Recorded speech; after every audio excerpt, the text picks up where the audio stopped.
aqui pensando. O que é impossível pra você, velho? Tipo assim, pra mim impossível pode ser muitas coisas.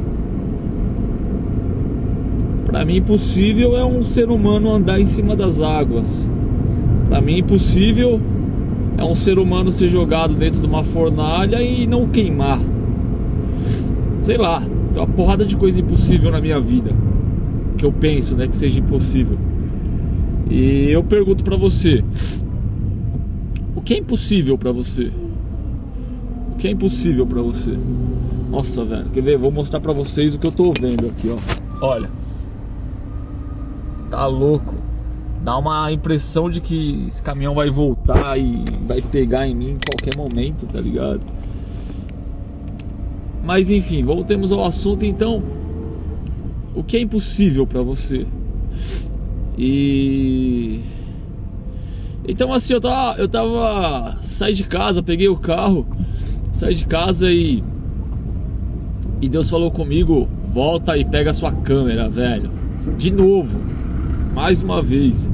Senti aquele incômodo assim, falei: Senhor, mas eu não sei o que falar. E ele falou assim: fala das coisas impossíveis que eu já fiz na sua vida, por exemplo.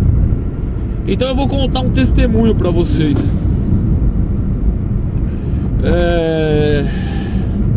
Deixa eu pensar aqui qual dos... Tem dois grandes testemunhos na minha vida. Vamos contar de vocês. Vocês viram que os últimos vídeos que eu fiz foi referente a uma doação de sangue, né? Então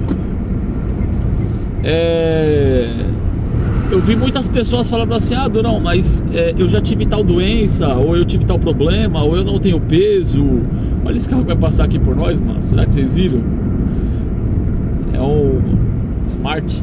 Então, e quando as pessoas falavam assim pra mim: olha, eu já tive tal doença, e eu já tive hepatite, ou eu já tive tal doença, alguma coisa que impeça de doar sangue, aí não tem jeito, cara. Eu lembro de quando eu tinha 6 anos de idade.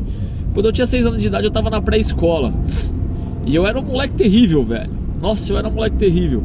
Minha mãe era... Vira e mexe, minha mãe era chamada na pré-escola, porque eu e meu primo, nós temos uma diferença de 3 meses de idade um do outro.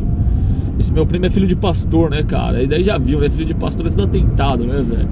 Apesar que meu tio não era pastor ainda na época, mas enfim. Então esse meu primo era mó atentado e eu também, velho. Mas era 2 moleques terríveis. Então a gente se trancava com as meninas do banheiro. A gente se fechava, eu e ele. A gente se fechava dentro do armário da sala de aula pra não assistir a aula, tá ligado? A gente, não quero assistir a aula. Aí a gente se trancava dentro do armário. É lógico que a professora sabia, né, velho? Ela deixava a gente ficar lá uns 10 minutos lá e depois vocês estão aí, seus pilantras. Tipo assim, mas é claro que ela sabia, né? A gente ficava pulando de cima de mesa pra mesa. Nossa, tinha um pneu lá, a gente entrava dentro do pneu pros outros rolarem a gente. Nós éramos terríveis, não parávamos. 6 anos de idade, né, velho? Imagina, 2 crianças hiperativas com 6 anos de idade.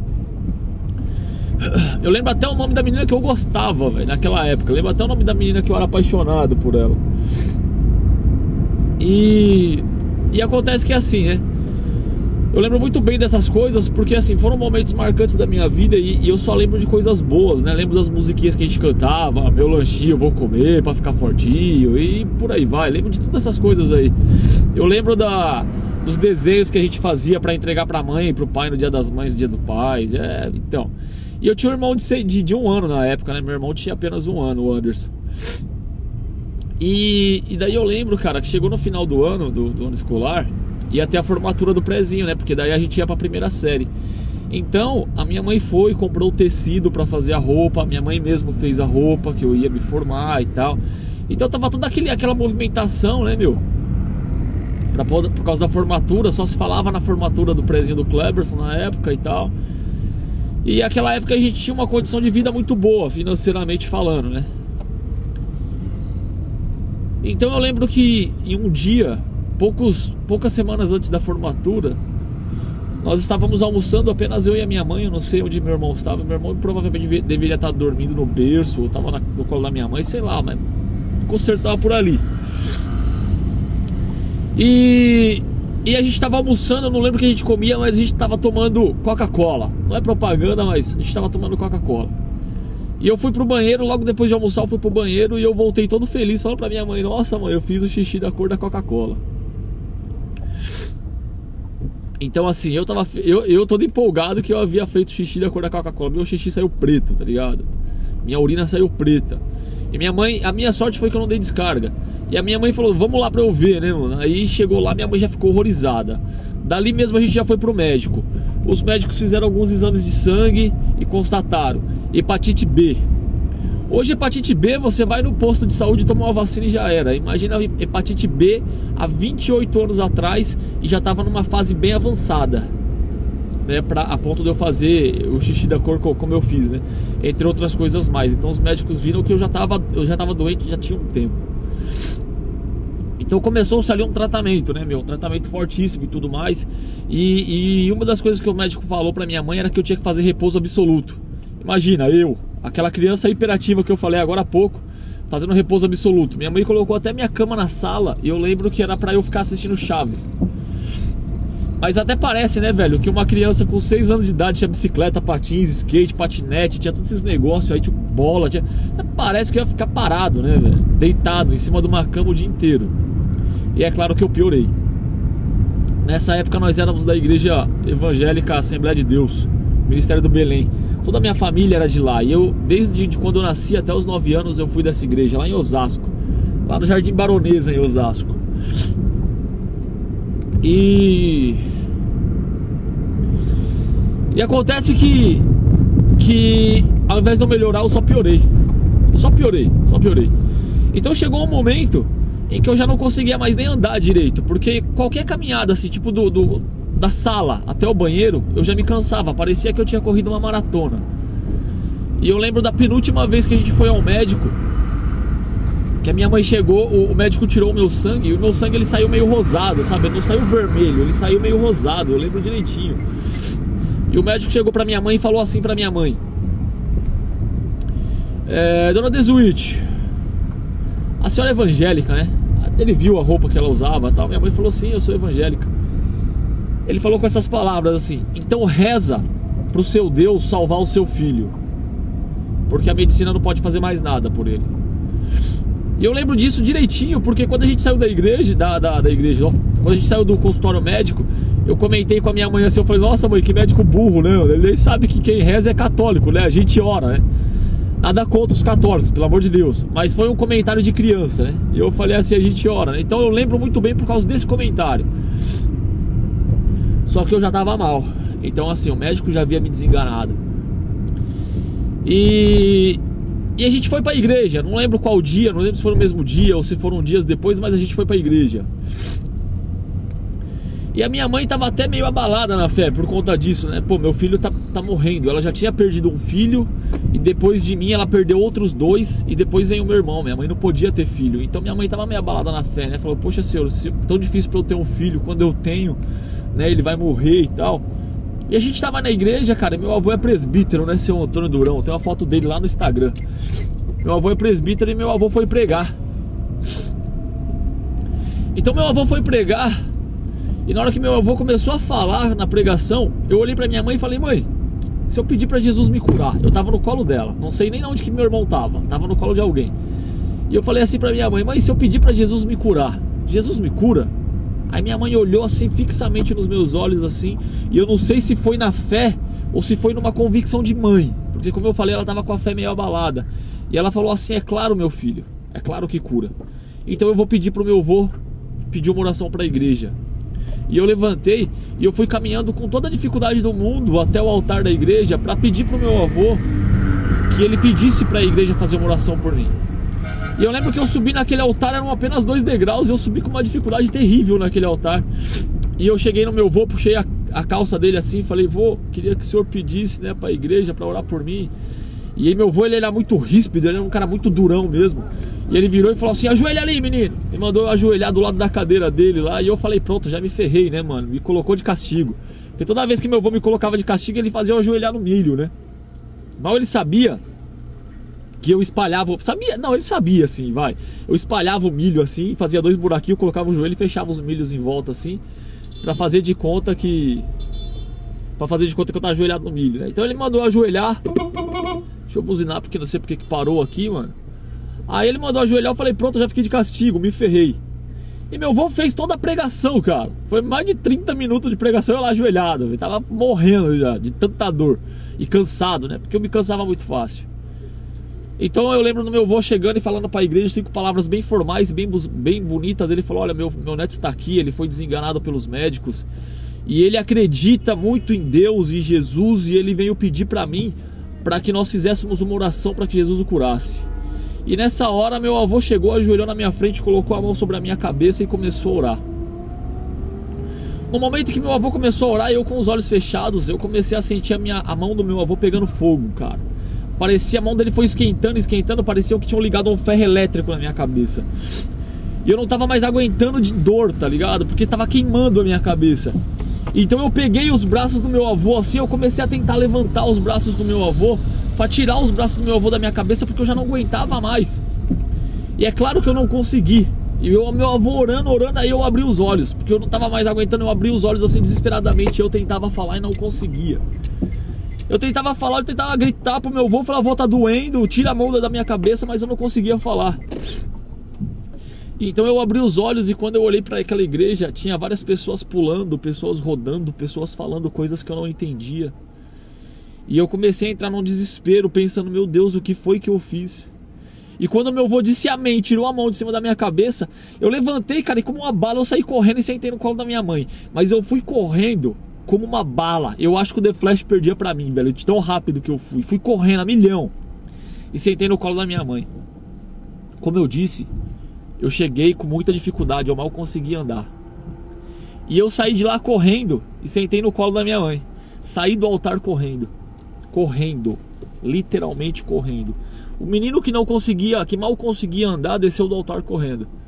É claro que na hora que a igreja viu o milagre acontecendo, a igreja, aqueles que ainda não estavam falando em línguas estranhas começaram a falar. Aqueles que ainda não estavam pulando e rodando na igreja começaram a pular e rodar. E é claro que eu entrei em desespero. É claro que eu não sabia o que fazer, velho. E eu pensando, meu Deus, o que que eu fiz, o que que eu fiz, o que que eu fiz. Mal sabia eu, com 6 anos de idade, que eu acabava de ser curado na igreja. Mal sabia eu que um médico especializado no assunto tinha me dado uma sentença de morte, mas que Deus falou assim, eu não te dei essa sentença de morte.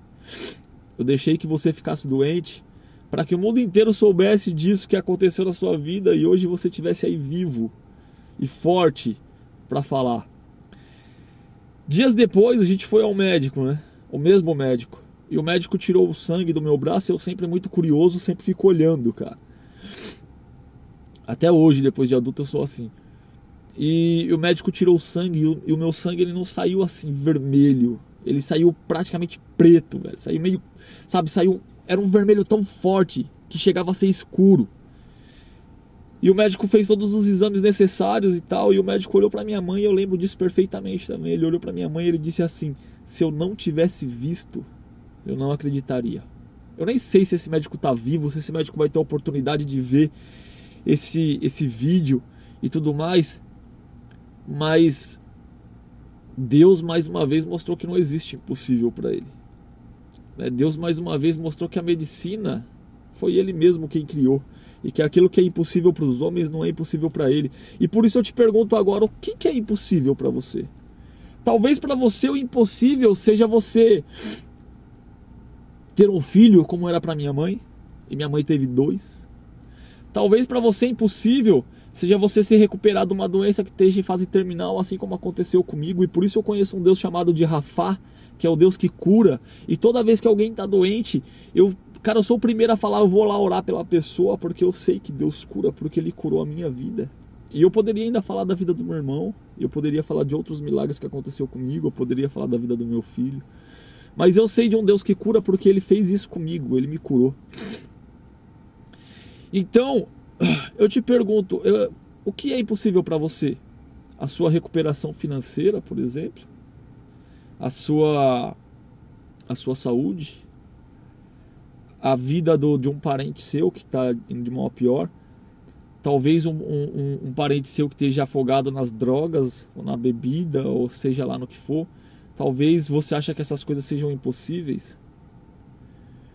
O meu Deus caminhou sobre as águas, que eu acho que é uma coisa impossível para o ser humano, mas ele fez. Ele caminhou pelas águas. O meu Deus fechou a boca de leão faminto para proteger a vida de Daniel. O meu Deus, ele esfriou o fogo que havia sido aquecido 7 vezes para queimar Sadraque, Mesaque e Abednego. E naquele fogo terrível, cara, os meninos não foram queimados, brother. O meu Deus fez um cara de baixa estatura, vamos dizer assim, matar um gigante que tinha escudo, espada e armadura com apenas uma pedra. Esse é o Deus que eu acredito. É o Deus que faz milagres. É o Deus que faz impossíveis. Talvez o seu problema não possa mais ser resolvido por homens. Talvez eu não possa resolver. Talvez o médico não possa resolver. Talvez o banco não possa resolver. Talvez ninguém possa resolver o seu problema. Mas existe um cara que resolva. Então clama a ele. Clama a ele. Não existe impossível para Deus, brother. E é por isso que eu tô aqui agora. Só para te passar essa mensagem. Tive que voltar para casa para pegar a câmera, porque Deus me incomodou e eu já estava no caminho. Virei o carro, voltei e tô aqui parado, já atrasado para subir pro trabalho, só para te falar isso. Não existe impossível para Deus. Aquilo que é impossível para os homens, Deus pode. Clama a Ele, ora para Ele, peça para Ele, e você vai ver que os seus problemas cessarão. Beleza? Então é isso aí. Aquele abraço, clame a Deus, peça para Ele. Cara, eu sou a prova viva de que Deus e de que os milagres existem. Eu sou a prova viva de que Deus e que os milagres existem. E hoje eu sou doador de sangue. Olha que ironia. Geralmente quem já teve hepatite não pode doar. Eu posso. Enfim, aquele abraço. Fiquem todos com Deus. E até o próximo vídeo, moleque.